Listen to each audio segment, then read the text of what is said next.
What is going on, guys? Noah here with Custom RC Mods. Welcome back to a new video. Now in today's episode, I've got the 10th upgrade for the Traxxas Rustler here. Today we're talking about battery packs. Now these two right here are the two packs that I've run in this car as of yet.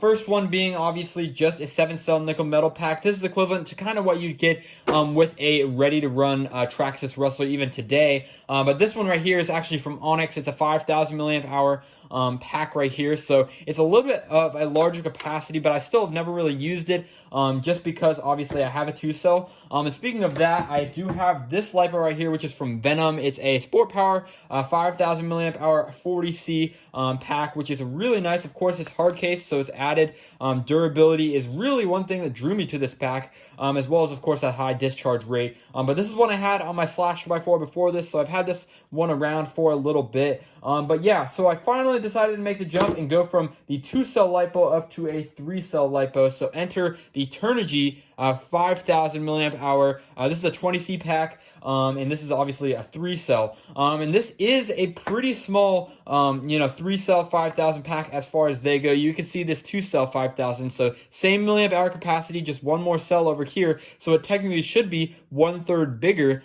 Is just about the same size here. In terms of their height, they're exactly identical. I'm assuming that they're running slim cells in this pack right here. But the I guess the real only difference here is just an 1/8 inch wider and a 1/4 inch about deeper right there. And as you can see, this one fits in the Rustler pretty snugly. I mean, there is not a lot of wiggle room right here, and you might be able to spot some of the mods I've already done for this, so we'll have to address in a second. But this one barely fits in this thing, so I had to do some modifications to get it to go in. But yeah, I don't exactly think that this is a hoax by any means. I think there's actually 5,000 milliamp hours of 3-cell power in this pack right here. The real difference maker here is, of course, this one's hard case, meaning it has to account for the thickness of the walls, so skinnier cells, as well as it is a higher discharge rate, double of what this one is. This one is a 20C constant 30C burst pack, whereas this one's a 40C constant pack right here from Venom. So yeah, overall, I'm really excited for this. Of course, it's 3-cell power.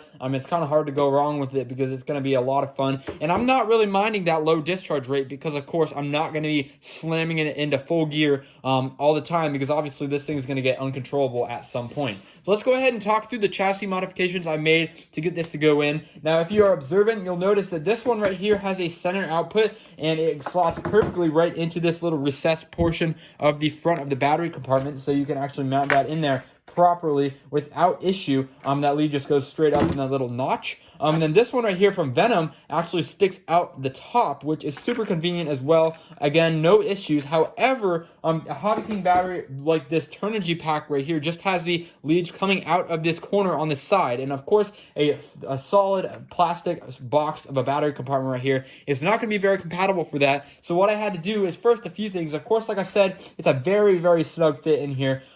So I had to go ahead and remove the old ESC mounting plate because obviously I'm running my ESC on the side right now. It didn't really make that big of a difference, and I have a little paperclip retainer with some more body posts over there. I am going to get something a little bit more permanent, maybe plastic or metal instead, but for now that's going to keep that in for the initial runs.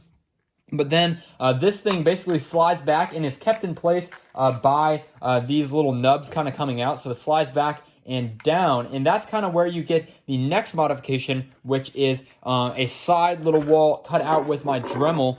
You can see that right there, and I actually learned this on a little tutorial by a old YouTuber. It's a very old video name. I think his name's like Forrest Trenman or something like that. I might have butchered that name, but yeah, you just cut that out, and then you can fit your Hobby King, flat, basic soft packs in there just like that. And it is a pretty good friction fit in here. I went ahead and sanded down the edges the best I can, but you can see I can lift the entire vehicle up just by holding the battery, and that says something for how solidly this thing is mounted in there. But yeah, if it's too solidly mounted in there, meaning that you actually have to force it in there, especially on these soft packs right here, it's really going to be an issue. However, I think that this one's okay, and I went ahead and put some duct tape on the end so I can use it as a little pole to get my battery out without like having to pry under it and damage it. So yeah, other than that, I think this thing is going to be a really solid option. I can't wait to do some running with it. The nice thing about this is that it is a 5,000 milliamp hour pack, so it has that added weight that hopefully might keep the wheels down when we're running, because that's important that you do that. I mean, otherwise the wheels are just going to do a bunch of wheelie action and a bunch of wheel spin, and it's just not going to be as fun and less controllable overall. So yeah, that's it for this upgrade. It's a lot more than just slapping a battery into a vehicle. Of course, we had to do those upgrades to the chassis, those little modifications. I did them off camera, and there's plenty of YouTube content all around them. I'll leave the link to that video where I sourced this mod below. Anyway, that's it for the video. Thanks for watching, and I'll catch you guys in the next one.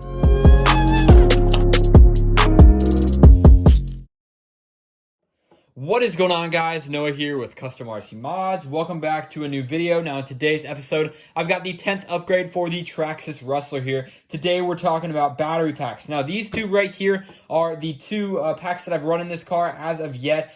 First one being obviously just a 7-cell nickel metal pack. This is equivalent to kind of what you'd get with a ready-to-run Traxxas Rustler even today. But this one right here is actually from Onyx. It's a 5,000 milliamp hour pack right here, so it's a little bit of a larger capacity, but I still have never really used it just because obviously I have a 2-cell. And speaking of that, I do have this LiPo right here, which is from Venom. It's a Sport Power 5,000 milliamp hour 40C pack, which is really nice. Of course, it's hard case, so it's added durability is really one thing that drew me to this pack, as well as of course that high discharge rate. But this is one I had on my Slash 4x4 before this, so I've had this one around for a little bit. But yeah, so I finally decided to make the jump and go from the 2-cell LiPo up to a 3-cell LiPo. So enter the Turnigy 5,000 milliamp hour. This is a 20C pack, and this is obviously a 3-cell. And this is a pretty small, 3-cell 5,000 pack as far as they go. You can see this 2-cell 5,000, so same milliamp hour capacity, just one more cell over here. So it technically should be 1/3 bigger.